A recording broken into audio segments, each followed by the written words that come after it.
Ladies and gentlemen, boys and girls, it's the Wrestling Classic. Justin here for episode 2 of the TWC show. We're back. We made it to the second week. We're actually moving forward with this. We're back live from the Vibe. I appreciate every single one of you that checked out the first video, subscribed, liked, dropped some comments, DM me with some feedback. It's all been good, and you guys have encouraged me to continue doing the thing, and we're back. And my regular co-host actually decided to show up to work this week, everybody. I'd like to introduce you all to Devon. He is my enemy when it comes to wrestling. Yeah, we don't agree on a lot. We agree on stuff, but we don't agree on a lot, and that's what's going to be nice about this. Yeah. So, yeah, we'll see how this goes. Me and Devon, both lifelong wrestling fans. And when did you start watching wrestling? Man, it's hard to say. I mean, according to my parents, it was since the beginning, maybe 92, 93, something they used to throw on the TV. Used to rent all the VHSs. It was all about the VHSs. What's your first wrestling memory? Like the first thing you remember seeing? Honest to God, it always just ends up being the Road Warriors. For me, there's two things I say. I do always recall seeing I'm sure I've watched wrestling before this point, but this is one thing I vividly remember seeing as a kid. I'm like, yo, that was really weird. And it was a free for all before SummerSlam '96. And it was when the ropes broke when Yokozuna was trying to do the bonsai drop in Austin. That always stuck with me as something I remember seeing live. And I'm like... Okay, see, I always watched the pay-per-view. It was those black box days. Yeah. I never saw one free-for-all. Like, how did you watch that? It was my brother was obviously 10 years older than me, so he was watching it. But it was on the pay-per-view channel, right? Yeah, we might have had a black box. Because I always just knew, like, okay, 5 o'clock, turn on the channel. It's time to watch Survivor Series or whatever it was. Let's get it. No, fair. A lot of stuff I just watched on VHS later, and so my brother would record and I'd get it later. But I just remember seeing that. That's like one of those things I remember seeing. I also remember seeing The Undertaker and being like, who is this guy? Yeah, my uncle, he used to always do the Paul Bearer impression. Yeah. Oh my God, I used to cry. Dude, and like, who was your first Undertaker? What do you mean? Because mine was the purple glove Undertaker. That was my first Undertaker. I feel like it's the gray. You're a little bit older than me, so that makes sense. Yeah. Mine was purple. Not by much. Yeah, but mine was the purple glove Undertaker. Like that's purple glove Undertaker. I remember from the WWF arcade game. You know when their arms turned into weapons and whatnot. Yeah, that's what I remember purple one from. But purple Undertaker was my first one. Or when the fake one came about, that was purple and gray, wasn't it? Yeah, because it was against each other, which is also very trippy. But yeah, we go way back. I think there was a point like we've been friends for quite a while now. I've actually known you for a really, really long time. Then, a decade plus. Yeah, and then we went so close, and our ex-girlfriends were best friends, and then that's how we became a little bit closer. And we both got dumped. Shout out. I don't know if I got dumped technically. Yeah? It was kind of mutual mine. And I'm not even saying that for the cameras. It was actually pretty mutual. I did. Okay. Oh, yeah. Flat Mine out. was yeah. I broke with her. She broke with me. Then we went to each other's grads. And I don't know why I'm sharing all of this. And then it just kind of mutually was like, okay, maybe you do your thing.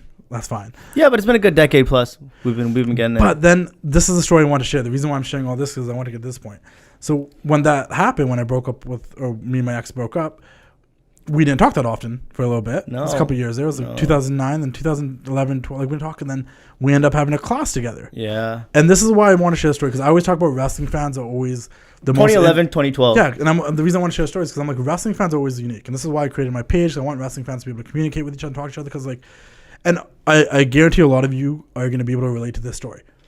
When you meet another wrestling fan and you don't know there's a wrestling fan, there's a special bond that automatically forms. So I've known Devon for years. As we just mentioned, the whole background of how we know each other. I've known him since middle of high school, and then that girlfriend thing and everything. So we ended up having a class together. We had a journalism class together at school. A pluses. Yeah, sure. and then journalism class, which seems so unnecessary now in the world of social media.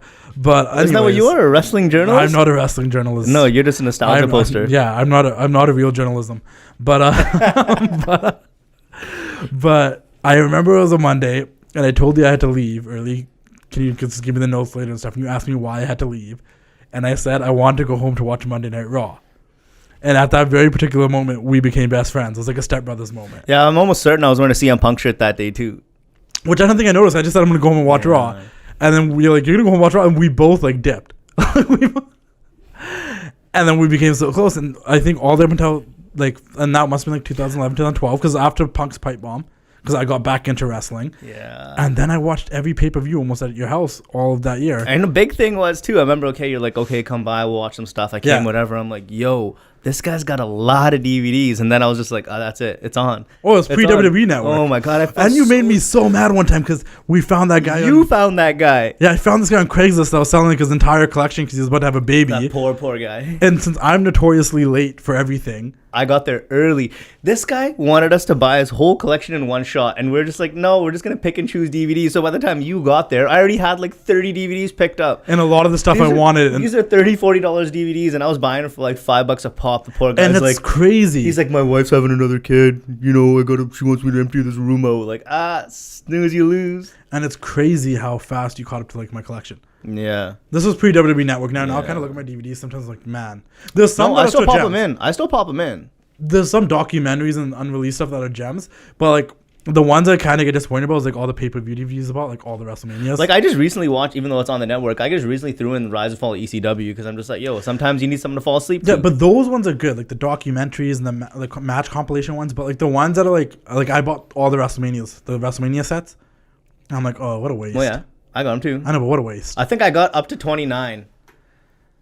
And because you bought extra ones after that day. Yeah. I remember because I was trying to keep it up, and then things happen. But we got really close, and then you went to school in Scotland. Yeah, it's Glasgow. But the entire time you were there, every Monday, even though the time difference, we'd be messaging each other about what happened on what happened on SmackDown. Yeah, I mean, if there's transcripts of our text conversations, people would think we're nuts. Yeah, well, a lot of the things we talk about, it might come through on this show now every week, but I mean, it's entertaining to us. Hopefully, it's also entertaining to somebody else. The people of the Wrestling Classic have seen that side of me, but not to the extent that it could get to. This man's got a wild imagination. Yeah, man. I do.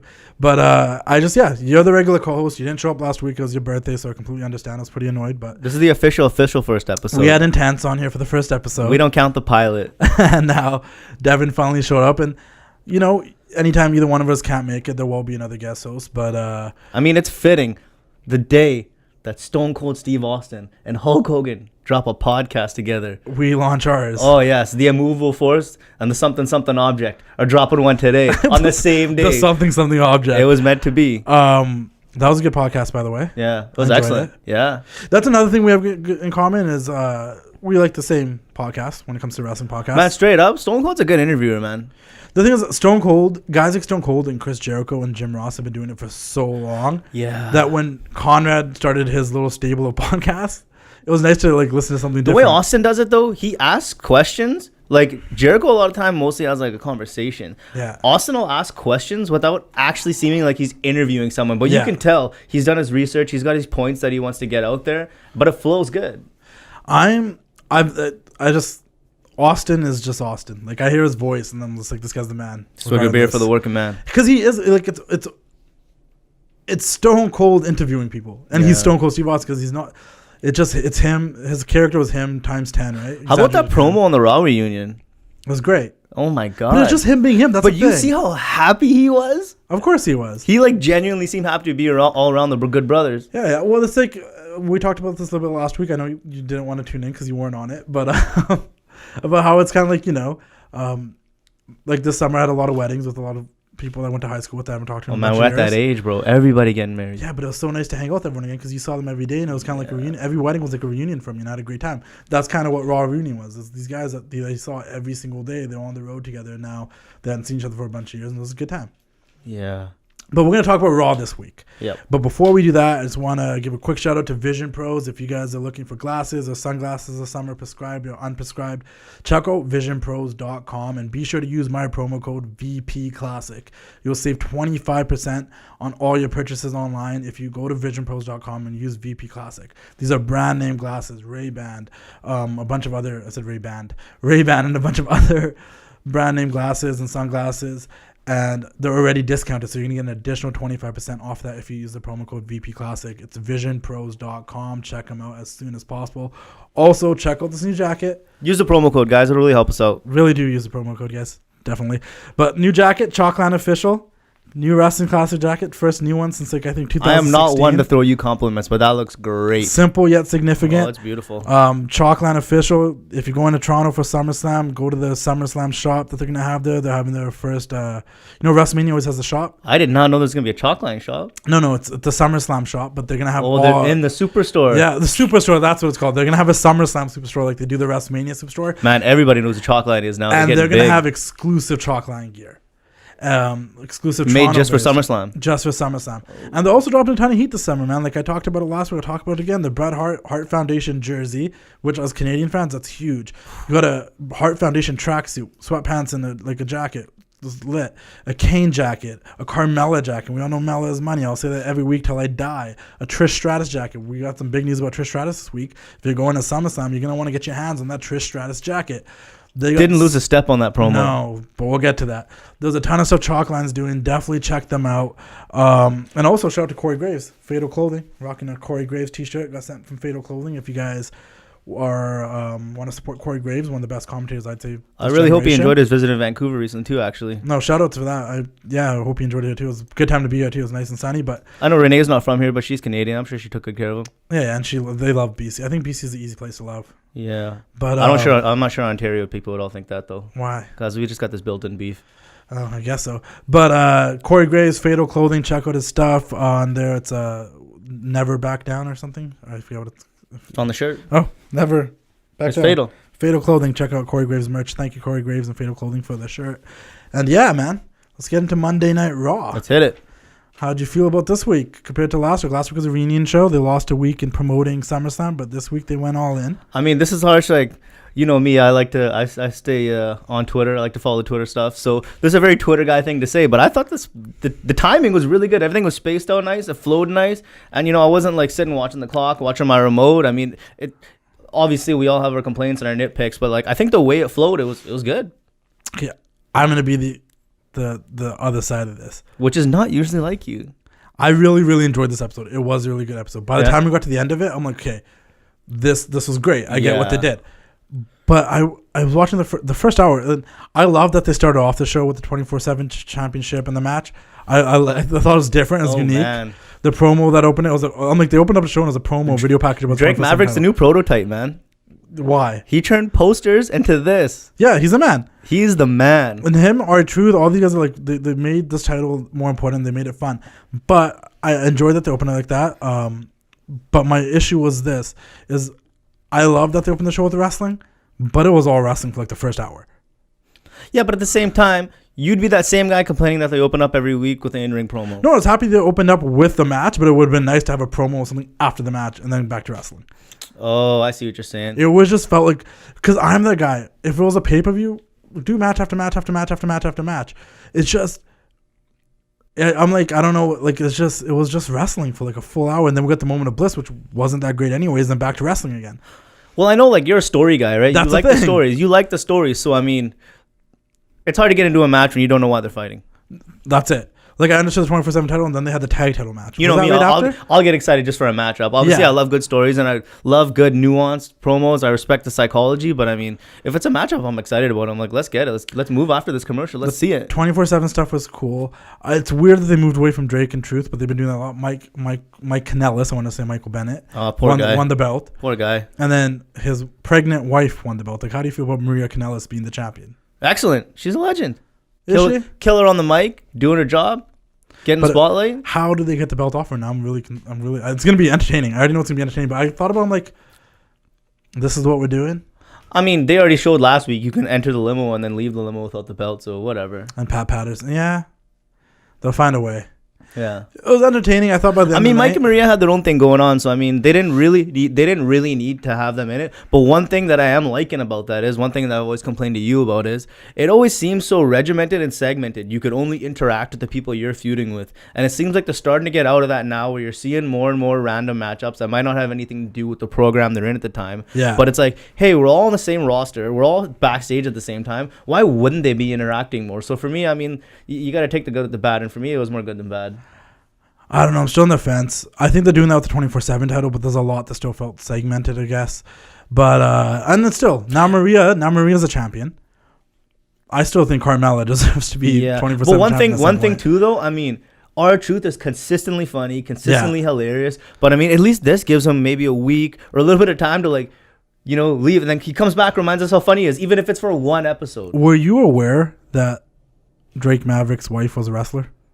No, not at all. I was kind of tripping when I saw in the wrestling gear and stuff. Yeah. And also, good touch on dressing up like the belt. Yeah, I was about to say that. I didn't notice that till recently. And she posted something like, I tried to dress up in the same color as the belt so my husband would notice me and he didn't. And I'm like, yo, I didn't even notice that. That's insane. Right. So shout out to her for that. Shout out to the nuance. Yeah. Also, congratulations to Barbie Blank, the first ever women's 24/7 champion. She just launched her new CBD healing and moisturizing brand and products. You can check that out. Would you say she's a friend of the show? She's a friend of mine, so she's a friend of the show. So shout out to Kelly, Barbie Blank, for launching her new product and a new brand. You guys should check it out. It's BB Beauty something. I'll tag it on my story and stuff like that. But happy for her, man. Some good stuff. It's CBD healing and moisturizing cream, like lip balm stuff. It's for men and women. So good for her, man. I wish her the best of success, and you'll see me plugging it. So if you follow the Wrestling Classic on Instagram, you'll hear more about it for sure, man, because she's always been extremely, extremely nice to me. But talking about Maria Kanellis being a women's 24/7 champion, it reminded me of Barbie Blank, and I just quickly want to give her that. What else, man? Raw. What else stood out to you? The club won the tag titles. You had a real problem with that. I did, and I still do. Why is that? They didn't okay. I get it. They're trying to build the OC, which a name I'm still not behind, as like this big stable on Raw. That's like trying to. I get what Heyman's trying to do. Like this is a group thing. I like how you assume it's Heyman. Well, I don't know. I guess the creative people. We don't know, man. We don't know. That's true. We don't know. But the Raw writing team, the fact that they're trying to establish the OC as the new powerhouse group on Raw. Yeah. Put all the belts on them. That's like the old school idea of things, like the Four Horsemen. All of them have the belts. Evolution, they all have the belts. I just didn't like the fact that we were on this on and off going feud between the Usos and the Revival, and next thing you know, there's a triple threat match booked for the tag titles, and the club are just involved because of what? Like if they gave us a week, well, like say like this week, for example, we had the Usos versus the Revival in a tag title match, and the club interrupted it, so we ended up in a no contest, and they cut a promo about how they want to be taken seriously and they want to shut the title now, like the done being jokers and stuff on TV, and now we want to shut the title. Then the next week we got a triple threat tag title match. That would make sense to me. I mean, obviously it'd be much better if there was some story behind it, if there was a reason for it. But hey, they got the titles on the Good Brothers, so who really cares? I care. Yeah, they could have done it better. Yeah. And I like the Revival as tag champions. This is almost as bad as Zack Ryder and Kurt Hawkins win the titles at WrestleMania because it's in New York, while the main tag team feud was between the Usos and the Revival, and there's no belts involved, just because they wanted those guys to have the belts. Maybe I'm old school, but I'm like, just give me a little bit of something. Like, just don't just do it. Yeah, but for me, I kind of just let it go, because I'm just so tired of getting hyped up for tag team wrestling and then having them just do it all wrong. So I was mistaken, though. It was a 24/7 title match, and then it was the gauntlet that took the rest of the hour. Great match. There's great matches within the match. Yeah. Cesaro and Mysterio killed it. Yeah, if you want to get into semantics, sure. I mean, I was fairly entertained by that. Andrade and Mysterio killed it. Taking his mask off at the end, I wonder if that was going to lead to anything. I mean, you hope so, but like I said, you don't really see much in the nuance anymore. It could have even been an accident. It wasn't an accident. No, it definitely wasn't an accident. I wish it would do stuff like that, but it'll lead for something. But like you could say, maybe it'll lead to a mask versus hair match, but you don't want Andrade to lose his hair, so I don't know. I mean, why not? I don't know. Why I just not? think it'd be weird. He's a handsome guy either way. I guess that's true. I don't know. Yeah, the mask thing, I mean, you want it to go somewhere, but it's just like, Rey Mysterio has never, ever had his mask off in the WWE, so it's just like, are you really going to have that as like third, fourth match on the card in a 7-hour show on SummerSlam? That's true. It's a waste. But I'd like to have Andrade and Mysterio. But again, as a guy who likes good matches, I'll see those guys wrestle every week. Sami Zayn had nothing going on there. He came in, lost Mysterio real quick. Something today, but I guess we can get into that later. We'll talk about that. Yeah, you didn't like that either. Because of this. Yeah. That's the reason why I didn't like that. Just for me, I don't know. This wild card would mess things up. Like, so basically, if a guy isn't winning every single week, you don't think they ever deserve to win? No, I'm just saying if a guy loses that fast, why is he challenging a guy that hasn't been beat technically yet to a match? Like, we're supposed to believe you're going to beat him. Hey, you You wrestle who you're scheduled to wrestle on the card. It's just like a pro sports league. No, but he challenged Aleister Black. He's accepting his challenge as if we're supposed to get excited for it. Don't get me wrong. Aleister Black and Sami Zayn will have a great match. Well, what if Aleister's just like, no, I don't want to fight you? I'm just trying to look at the storyline part of things, character side of things. Am I, as a casual fan that maybe started tuning in like last week, so watching Raw, being like, yo, this guy just lost Mysterio in 2 seconds. Now I'm supposed to be hyped about him fighting. Because we're trying to bring new fans in. Because us hardcore wrestling fans are going to watch regardless. A casual fan wouldn't be thinking, hey, Sami Zayn lost on Monday. Yes, they would. No, they wouldn't. Yes, they would. Casual fan wouldn't be watching both shows. That's a lot of wrestling to watch. If they just got into it? Yeah. No, maybe. Could be right. You know? I don't think you're right, but you could be. Like, it's someone that doesn't have like 10 years of watching wrestling under their belt? Yeah. Who won that? Oh, Ricochet won. So we're getting Ricochet versus AJ again. A lot of rematches this SummerSlam. Yeah, I mean, we'd have to run down the card to really say there's a lot of rematches, but there's one at least. There's 2. Yeah, There's Seth 2? Rollins, Brock Lesnar, right? I think it's just 2. Yeah. I don't know if there's any other ones. Yeah. Well, Owens and Shane, to me, kind of feels like a rematch, even though the feud was like 2 years ago. Places are switched too. Yeah. Yeah. Roles. Which I'm okay with that, actually. Yeah. We'll get to that, too. But what else happened in Raw? That was Brock Lesnar killing Seth Rollins? That beatdown was nuts. It was good. Yeah. It was well executed, and I didn't expect it to happen. Yeah. Yeah. It's just a problem. The feud feels so cold that it's just like, nah. I think this was their way of trying to make us care about it a little bit more, because I think people had that opinion like, oh, we already saw this at WrestleMania. It's Getting Seth. It's just this thing that's been ongoing where, like for me, like for example, okay, Extreme Rules is coming up. Yeah. And you know, by the time the Sunday came around, I'm looking at it, I'm like, this is going to be a dope card. Yeah. I'm ready for it. This is going to be some good matches. But like I said, I'm more of that kind of guy. A lot of people, if there's not a lot of big feuds, there's not a lot of big angles, not a lot of big storylines, they're like, oh, hey, whatever, this is whatever show. But for me, it's just this ongoing thing of there just never ever feels like there's a real main event.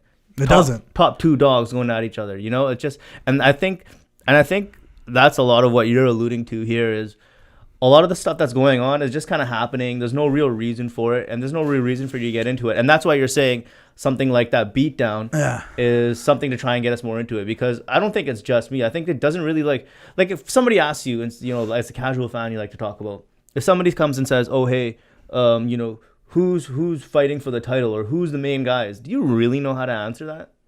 Well, you can say Brock because people know Brock because from people UFC. know him from UFC. Yeah. That's it. And it's hard because, like... And then what do you say? He's the Universal Champion? Like, oh, what's that? Who's the main champ? And nobody feels important.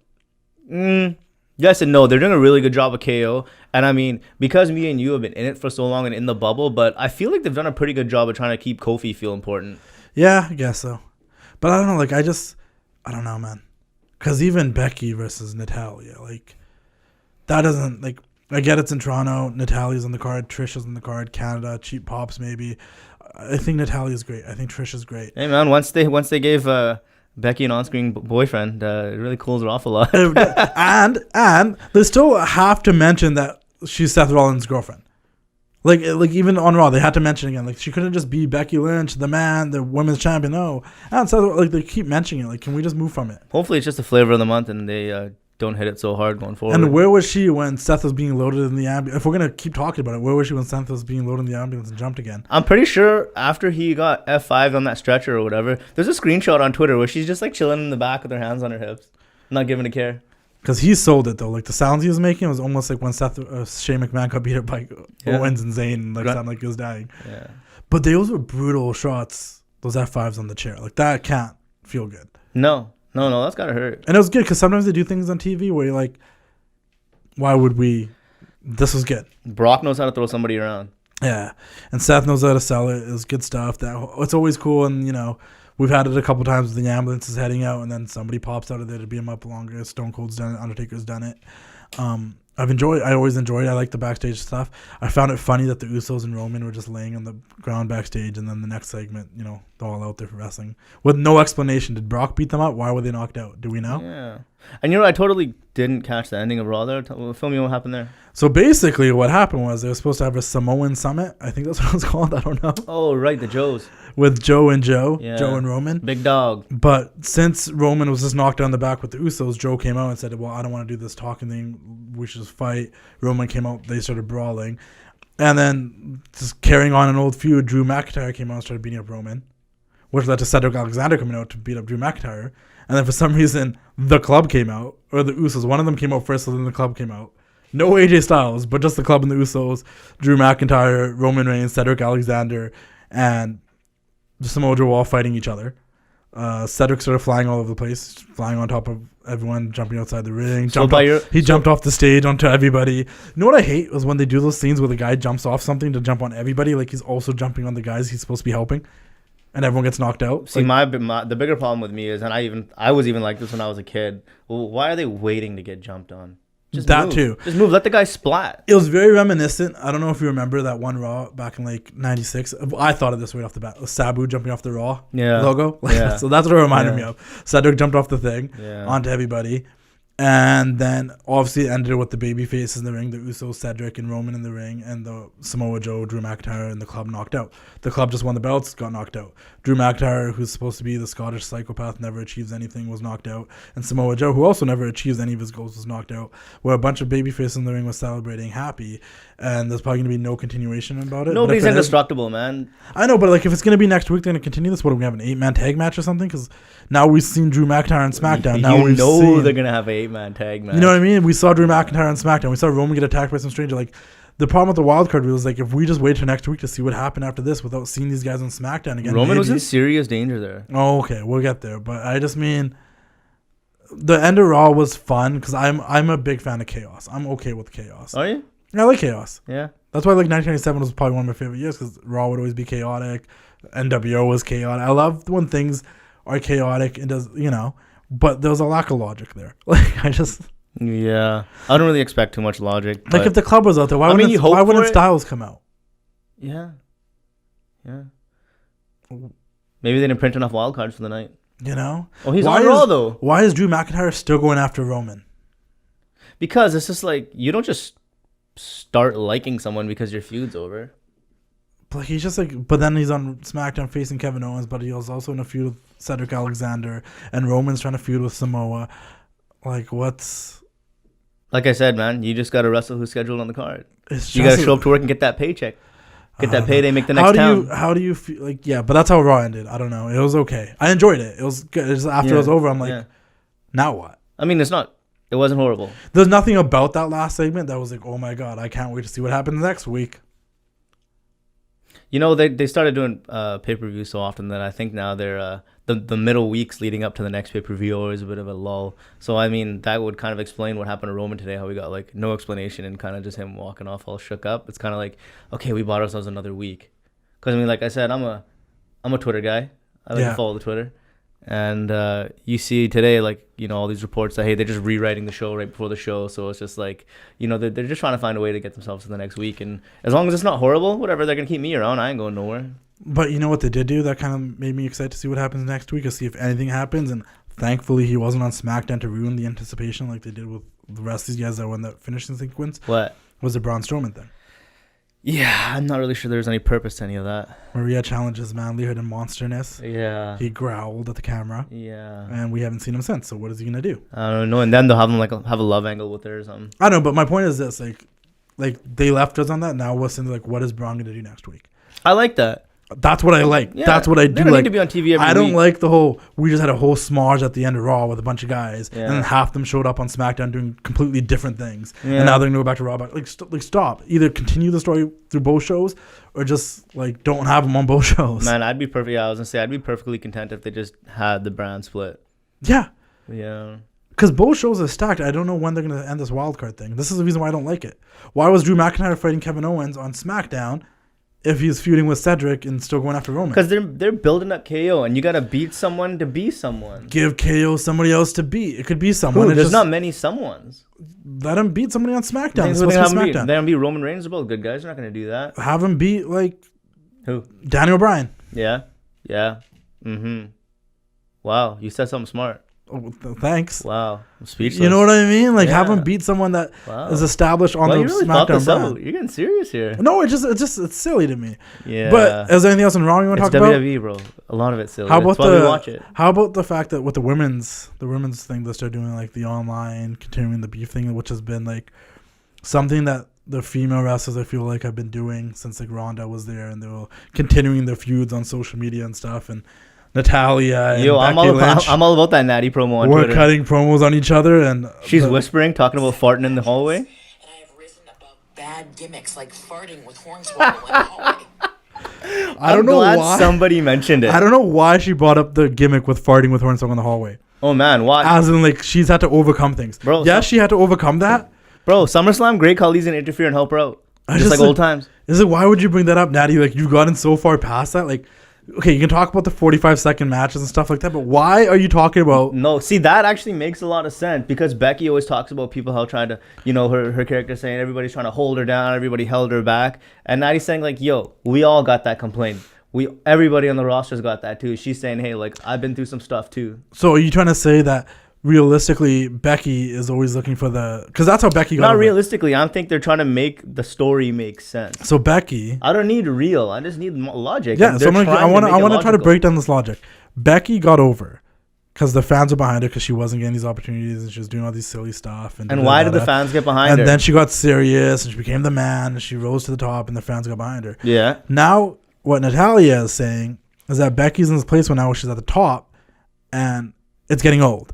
Like, you can't keep playing that card. Like, now you're the person and you're acting I think you're on the right track, yeah. So are you saying that is Natty technically the good guy here and Becky's the heel? No. I don't think Natty's a good guy. Because the stuff that Natty's saying kind of makes her babyface-ish. Why is that? Because you got to remember, when Natty won the opportunity, she was glad that she was going to face Becky, and Becky started insulting her, so Natty insulted her back. Because Becky's ego is getting really big. I think they're taking some creative liberties because they know she's going to get a good cheer in Canada. Are you invested in a women's feud here? Me? Yeah. No, not at all. I know. I was trying to get you invested. I was trying to like break it down so you could give me your input. Because you I'm hoping it'll be a good match. They've worked together for a very long time. They've known each other for a very long time. Like I said, it's going to be one of those things where we're really going to lead up to it. And after an excellent NXT show on Saturday, which we'll definitely get, or Friday, whatever day they do it nowadays, on Sunday, I'm going to look at it and be like, yeah, you know what? This is going to be a good card. And you know what? It'll probably be whether there's an AEW show that weekend or a New Japan show that weekend. SummerSlam will still end up being the best card. You're right. It always is. That happened last week with Extreme Rules too. Like Extreme Rules. But that's where we differ. A good card doesn't mean nothing to you. You want to be invested in it. I want to know. Whereas for me, it's just like, it's WWE. I'm a watch. So if I get a good card, you're not gonna get a lot of complaints out of me. I think I'm I'm a story character guy, and this is the thing. We're spoiled with good wrestling now, to the point where the good wrestling doesn't. We're too spoiled with good wrestling. It used to be like almost a treat when we got a really good match, but now we get really good matches all the time. But for me though, the TV wrestling has not been very good. Like, that's one thing. There was a lot of better TV matches maybe 5, 6, 7, 8 years ago.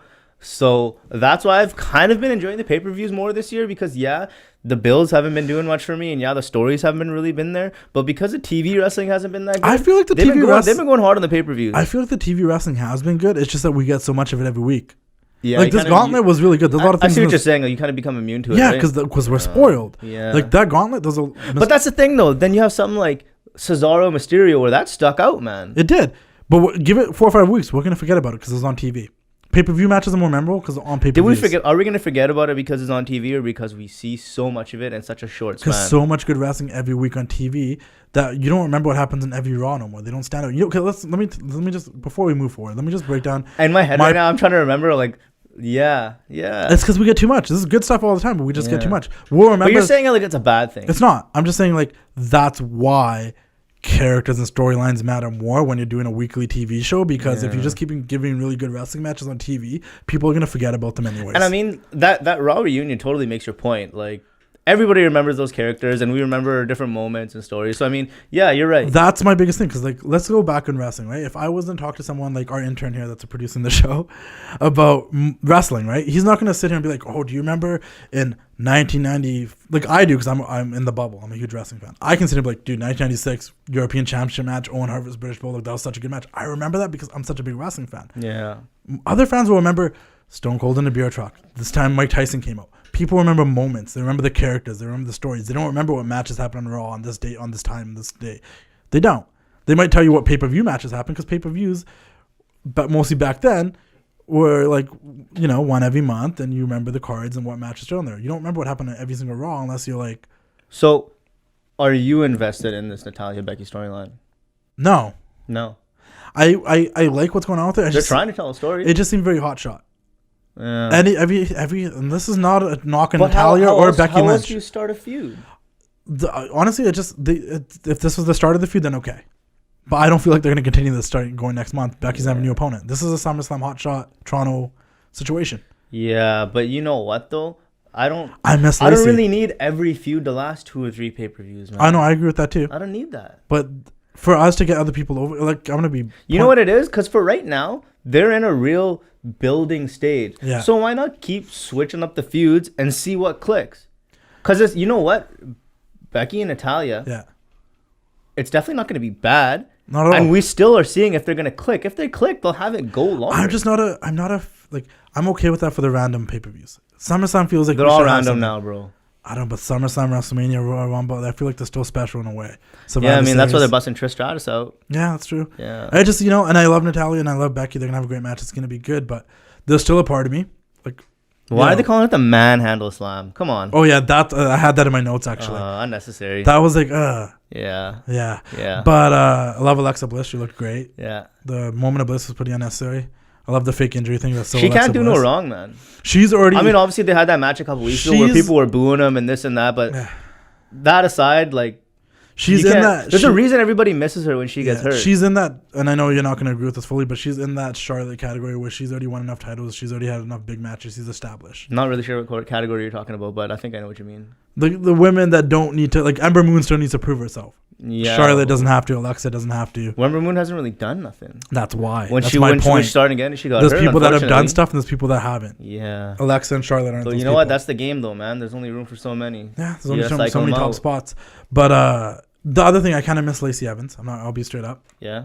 I would have loved for her to win the belt because I feel like since you know what? I think she's a big reason Becky cooled off.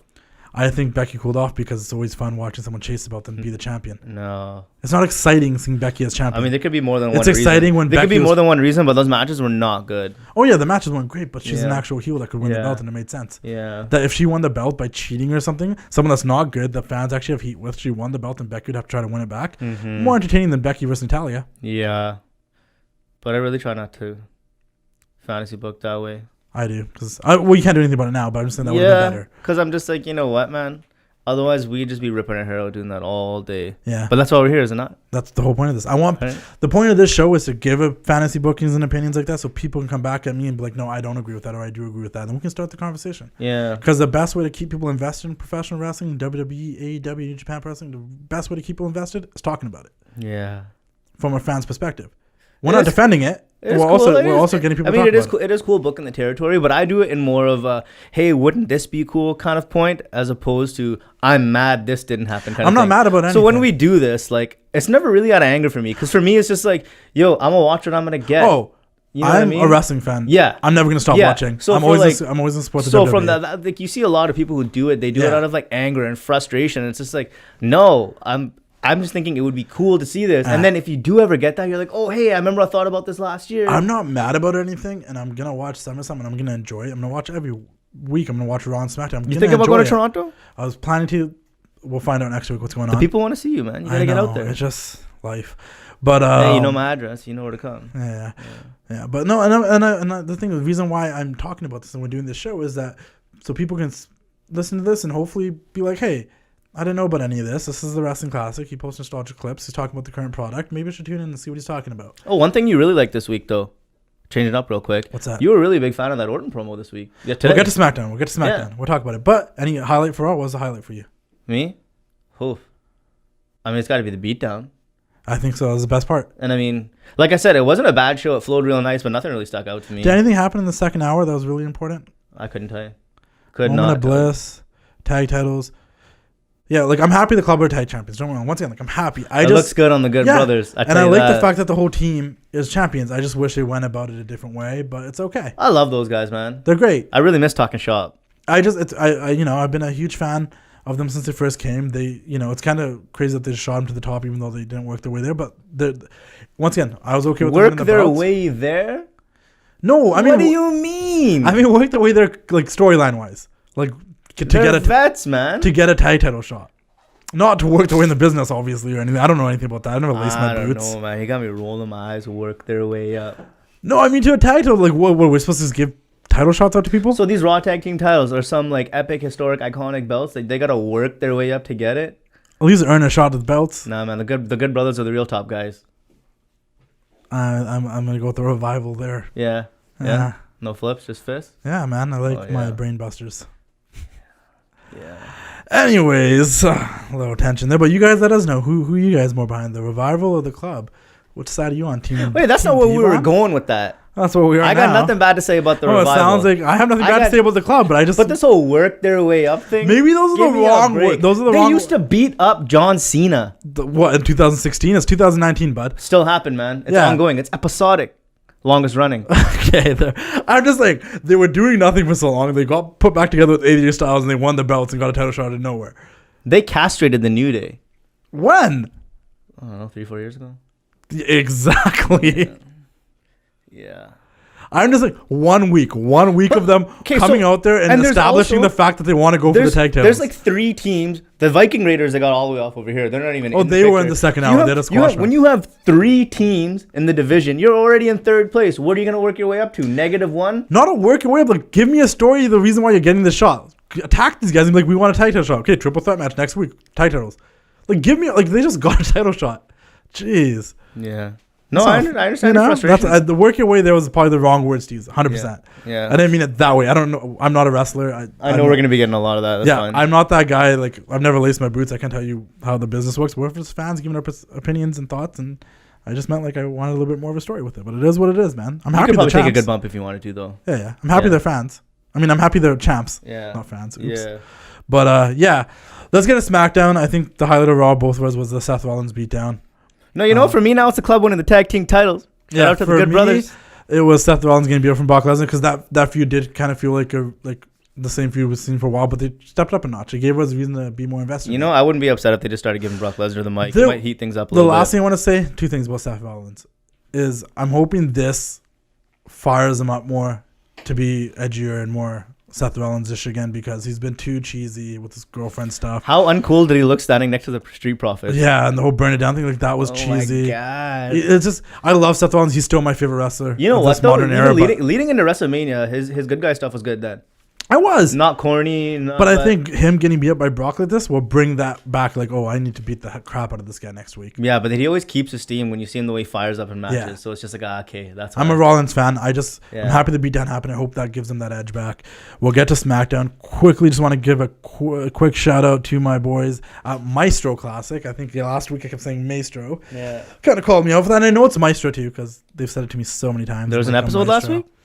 Yeah, there was an episode. This was episode 1. You weren't on it. Oh. But shout out to Maestro Classic. If you guys are like me, a bearded fellow, and you want to keep your beard fresh and, hygienic, and you need beard butter and beard oil, and there's no one better in the game than Maestro Classic. If you go to their website, maestroclassic.com, and use my promo code TWC Maestro, you will save yourself 25% on their products when you shop online. But if you're in the United States, you can also find Maestro Classic products in Target, at your local Target, every Target.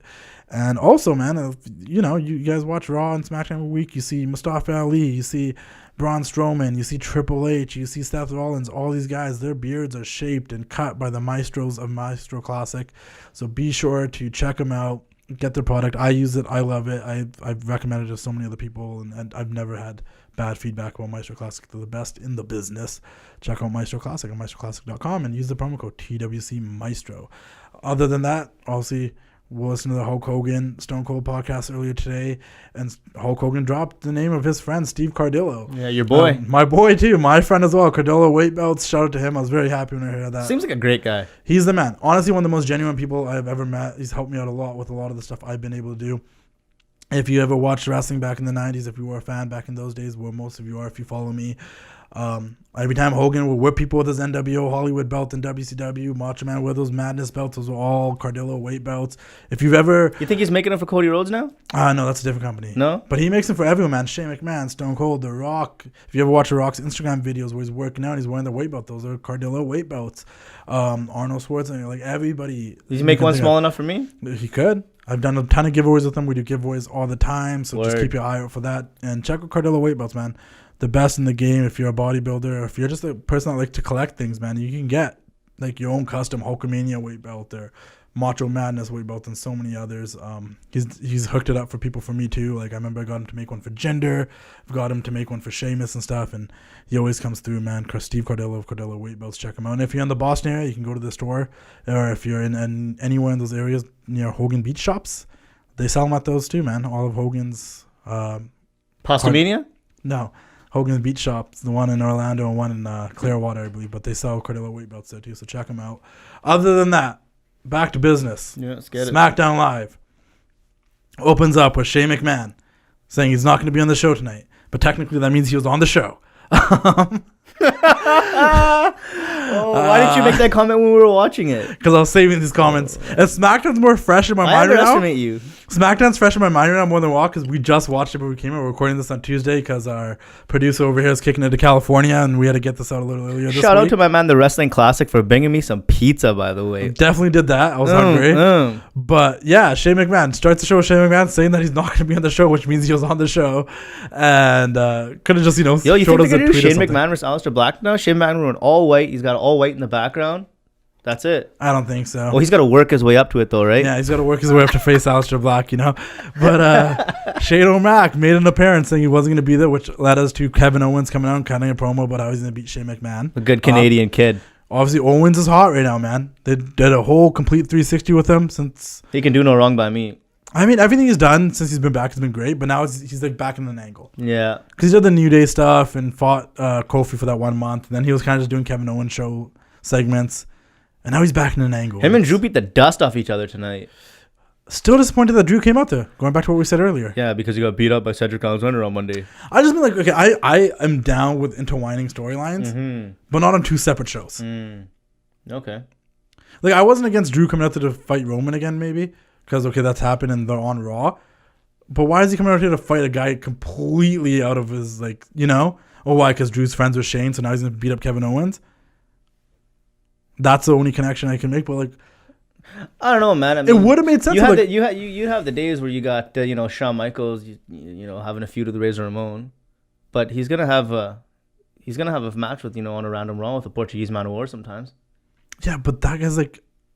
Portuguese Man of War. I think you're talking about what's his name, Aldo Montoya. Oh, that's him. But I mean, like, good old Justin Incredible. But I mean, like that wasn't the same thing. Like, these are two guys that are potentially top guys. You've got a problem. You've got a problem that Drew got beat up by a smaller guy and then went to have a match with somebody who was pretty much a top guy. I just mean, like, I would be okay with it if Cedric was the reason that Drew lost his match on SmackDown or something. They still kept it connected somehow. But why? Because why are we having Drew McIntyre versus... Because you know what? It's and you know what else that kills? That kills the potential of having a Drew McIntyre Kevin Owens feud later down the road where two top guys could face each other in an actual full meaningful match. It doesn't kill anything. You just said a few minutes ago that whatever you see on TV, you forget about. It doesn't matter. So yeah, but now I'm going to sit there and be like, Drew McIntyre's lost to Kevin Owens after two stunners, bro. No. You're thinking too deep about it, man. They're making KO a top guy, and you gotta win clean. Why couldn't you have KO beat somebody else that he's not going to feud with or something? I don't know, man. You're going to have, like, D'Lo Brown come help Stone Cold beat The Undertaker? What? I don't know, man. Then now you're basically saying, why is McIntyre... You just compared Cedric Alexander to D'Lo Brown. Yeah, and I compared McIntyre to The Undertaker. Isn't that what you're trying to do? You're saying McIntyre's a top guy? He shouldn't get beat up by Cedric Alexander? No, but if they're going to try to put Cedric Alexander with... Like, why would you... Like, now Cedric Alexander beats Drew McIntyre. Who cares? McIntyre's a bad... McIntyre loses... a bad guy. When's the last time McIntyre had a decisive win? I don't know. It was probably on TV, and we don't remember TV matches, remember? Damn, this is going to be rough. Yeah. This is going to be a long ride, guys. Yeah, so that happened. Elephant never forgets, bro. You're an elephant now. Okay. Yeah. I'm not a fan. Yeah, no, I understand. It just made no sense to me. Yeah.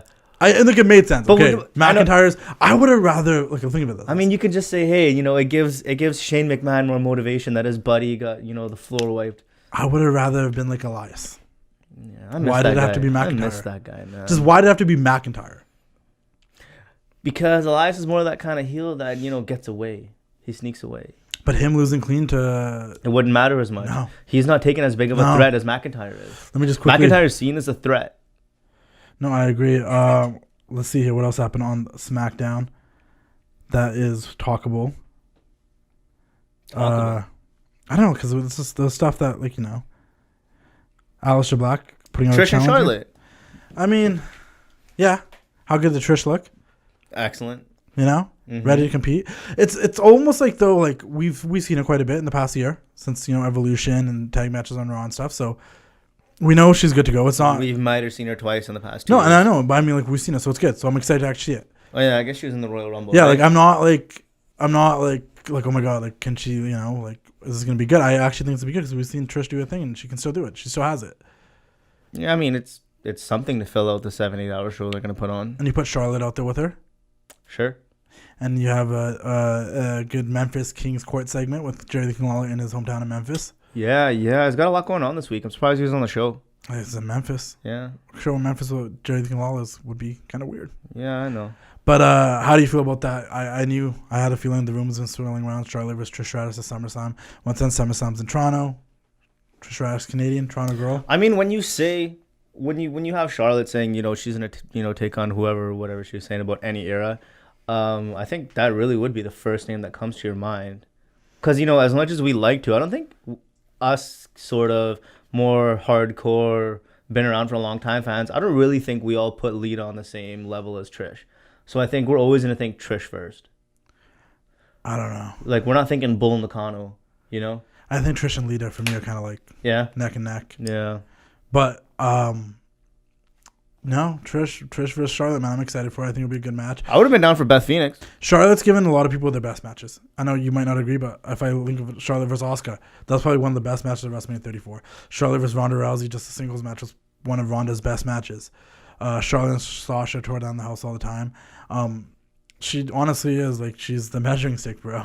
I know you don't agree. You're not the hugest Charlotte fan, but she's like my second favorite after Sasha. And to that point, who? How sad do you think Salsa was sitting at home, seeing Charlotte get a chance to fight Trish when that was like her dream? I don't think she's sad, man. I think so. I think she understands this business. I think she knows what she's doing, but that opportunity to wrestle Trish, it's something that's on her list of things she wanted to do in her wrestling And it might not career. go away. Trish ain't no old lady. I know. Do you think we'll still get she can come back Salsa Banks versus Trish Stratus down the road? That'd be excellent. That'd be a much better match than Let's what talk we're about gonna that for a second. Let's get your opinion. Sasha Banks. Yeah. This whole situation of her disappearing after WrestleMania and you just remember the character, man. When that music hits, you miss it. I don't think there's any other woman on the roster where you feel the way you feel when Sasha's music hits. It's a mix of the character, the entrance, the music, the look. I mean, she's missed. She's definitely missed. she's like my favorite. You already know that. Yeah, same here. I did watch NXT for a lot of years, religiously up until recently, maybe. I don't think you did, but that's fine. I don't know why you feel that way, because I you did. didn't. No, I know I you did. didn't. I just don't watch it weekly all the time, though, because we'll talk about NXT. You're going to be my guy to fill me in on NXT every week anyways. Yeah, I could do that. We're recording early this week, of course, but we'll usually be recording after NXT airs and stuff. And then you can fill me up on what's going on. We can break down NXT, because I do think... You might be a little confused, though. I'm not going to be confused. Okay. I know who everybody is. All right. Okay? I watch NXT every, second or third week. Yeah, I believe you. Yeah, I just... Yeah. What's going on in NXT right now? What's, the biggest hot angle in NXT? I don't know how to get into it, man. Yeah, you do. No. Io Shirai's heel now? No. Fighting against Shayna Baszler? She looks good in the dark colors, though. Oh, there you go. You have information. I'll tell you that. So she's wearing dark clothes now. Yeah. What's going on with Adam Cole in the Undisputed Era? They're killing it. They're top dogs. Who's Cole? Who's Cole's next big opponent? I don't know, man.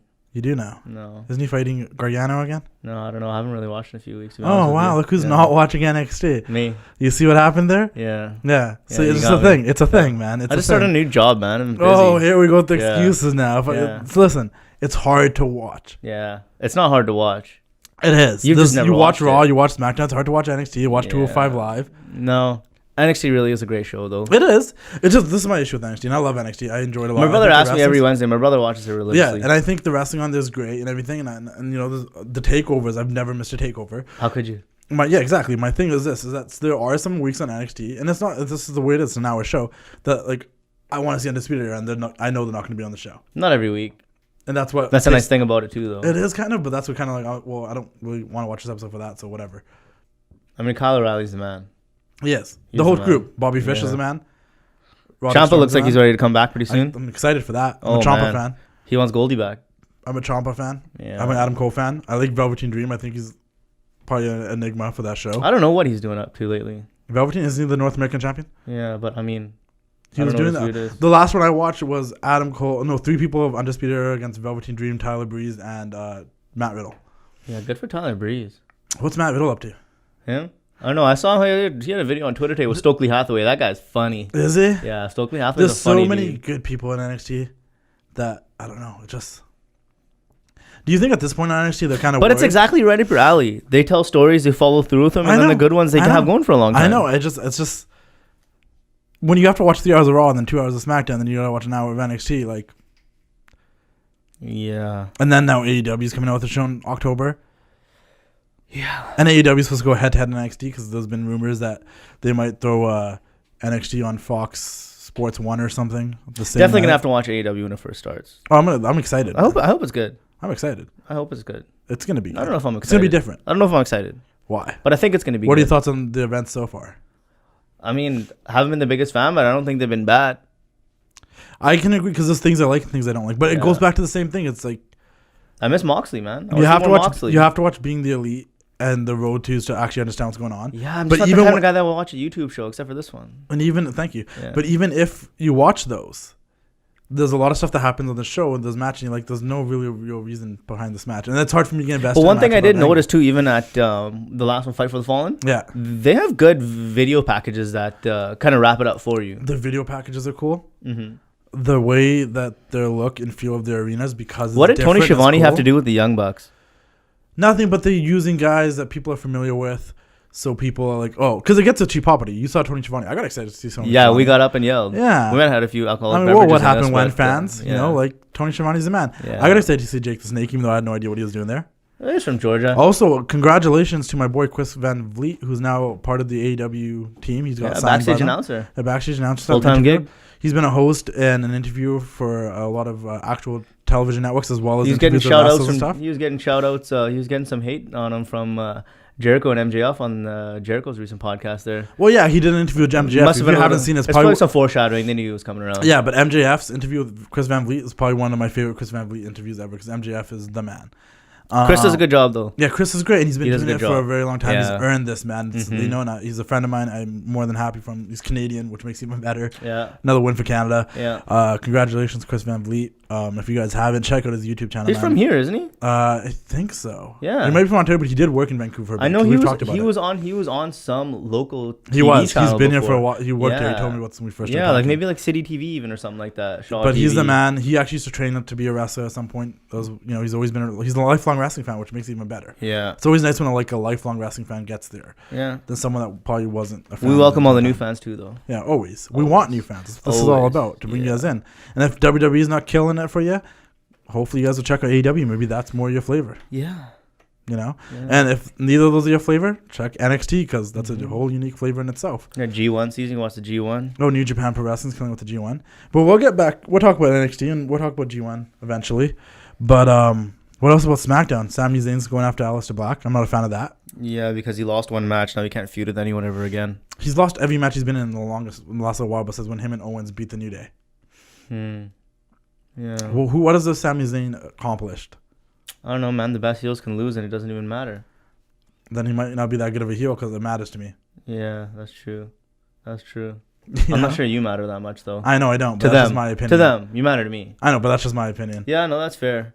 But I mean, like, if I was like, and again, see, that's I'm like, okay, I see what's happening here. We know it's gonna be a good match. So it's gonna be a great match. For me, I'm like, yo, it's gonna be a good match. So let's see where they go. And at the end, if it's a dumb build, I'll say it's a dumb build. But if it's a good match, it's gonna be a great match. I agree with you 100%. It's just a dumb build. Yeah. Like if they just kept Sami out of the gauntlet fully on Raw and just didn't have him involved in it, if they're gonna do that, and then had him challenge Aleister Black, I would have been down with it. Yeah, but again, it's the same thing where it's like the Drew McIntyre and Kevin Owens thing, right? You needed to have actual somebodies in that match where Ricochet's going to seem important. And not everybody can win all the time. Sami's going to get his time. He's going to have his time. Everything works in cycles. And you just got to have these streaks sometimes where you're just not winning everything. And it means something to other people on the roster because you mean something when you lose. I don't know what you just said, but it seems like you're right. I'm just not going to... But anyways... Yeah, I don't know. It's gonna be a good match regardless. It's Aleister Black. I'm a huge Aleister Black fan. Man, I love seeing Aleister Black kick people in the face. Yeah, I love the Black Mass. I'm behind it. I'm behind the character, the mystique behind them. Man, that's gotta hurt. Finn Balor versus Bray Wyatt. We saw another Firefly Funhouse. We saw the Fiend come out in the middle of the Dolph Ziggler. I don't know about you, but I'm popping every time I see Bray Wyatt come on. Same. It's probably like one of the 24/7 titles has been one of the most entertaining things on both shows. Yeah. That he's mask been is killing cool. it, The and mask it is cool. He didn't technically come out this week. I don't know if he did. Maybe. He's made that sister Abigail way more violent too now. Yeah.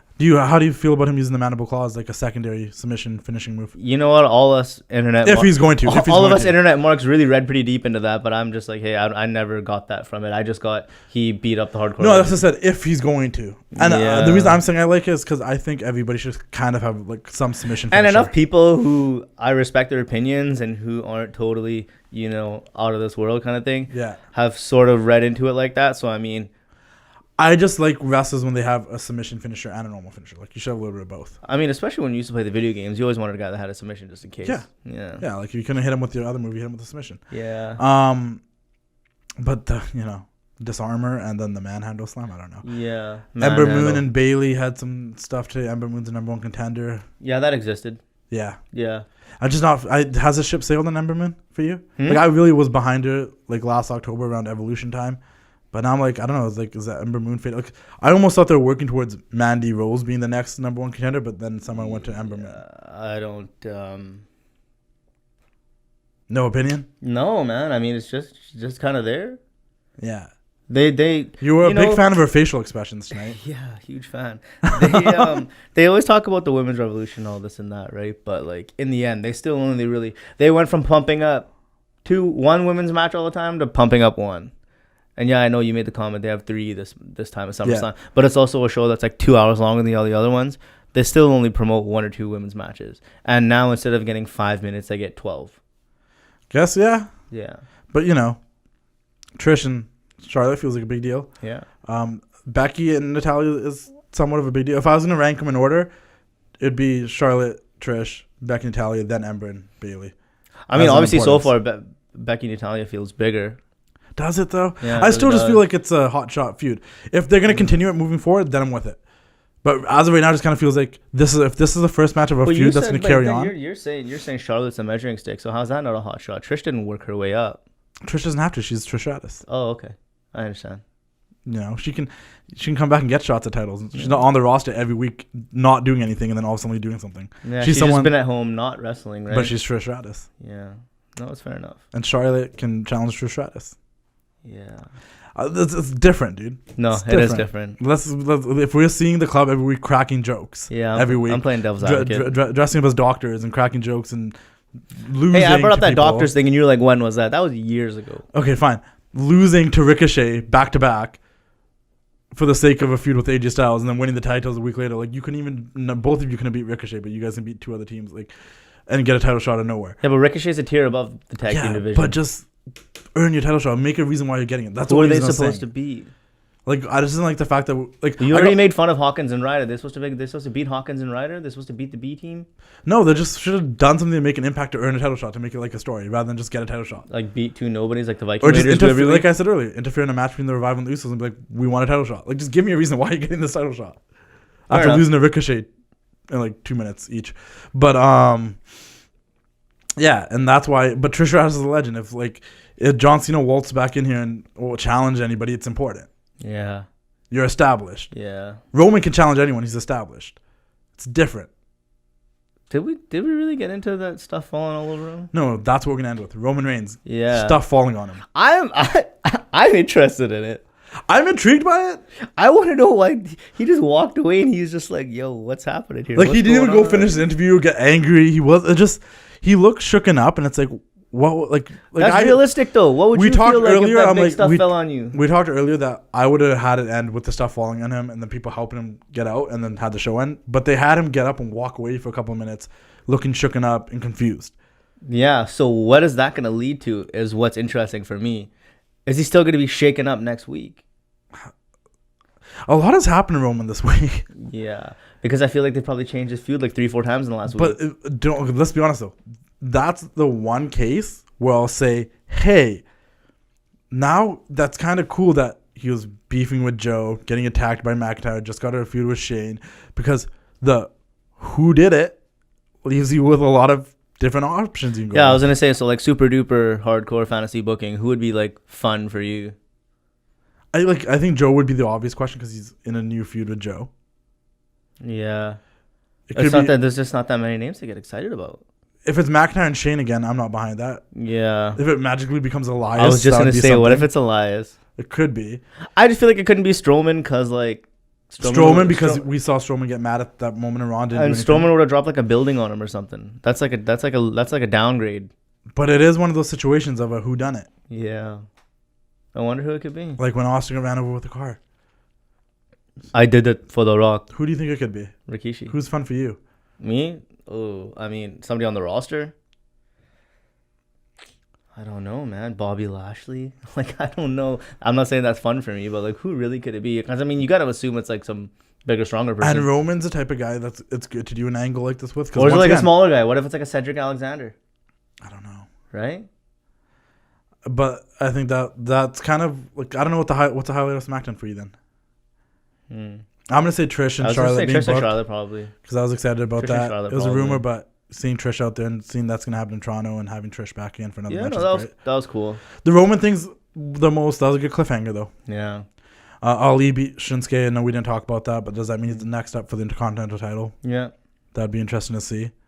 Not much else happened on SmackDown. I can remember the New Day. Kofi obviously beat Good finish, clean finish again with the Trouble in Paradise. beat AJ Styles, the Trouble in Paradise. A cool Trouble in Paradise. A good competitive match. Yeah. I originally thought it was a 6-man tag match, but that being a tag match. They turned that a single Trouble in match. Paradise into the Sweet Chin Music, man.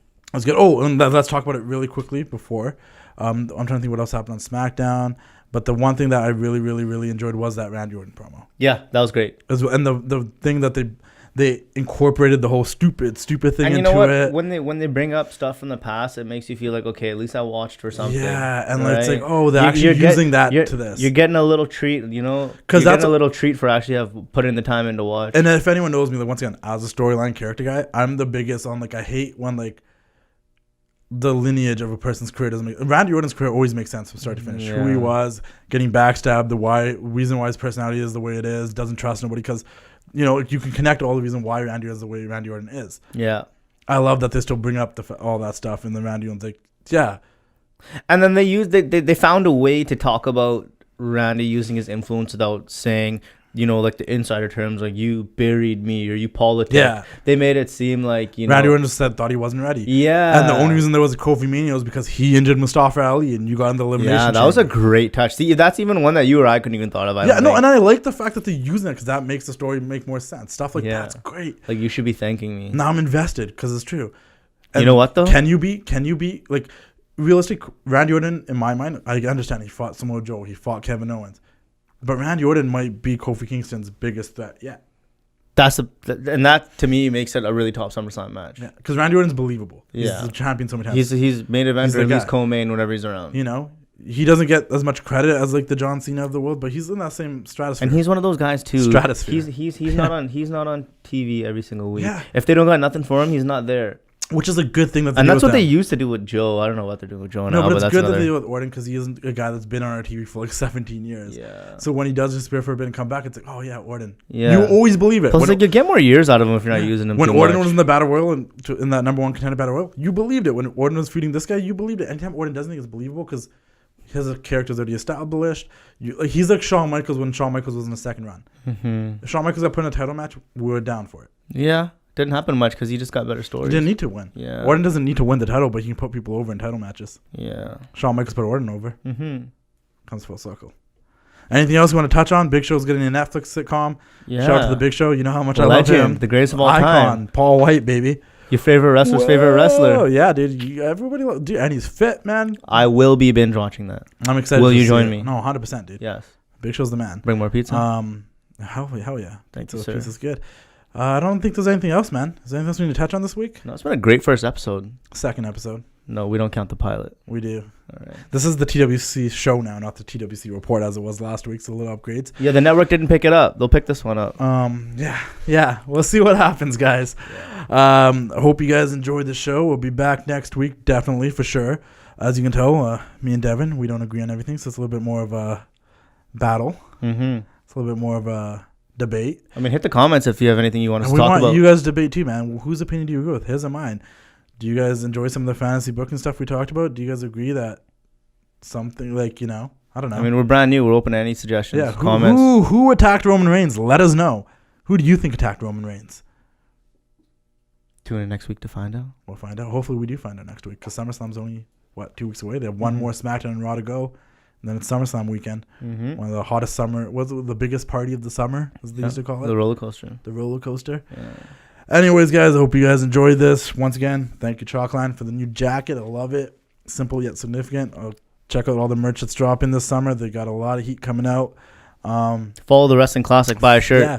So, yeah, where to find me, guys? You can find me at the Wrestling Classic the Wrestling Classic on Instagram. You can find me also on the WrestlingClassic.com.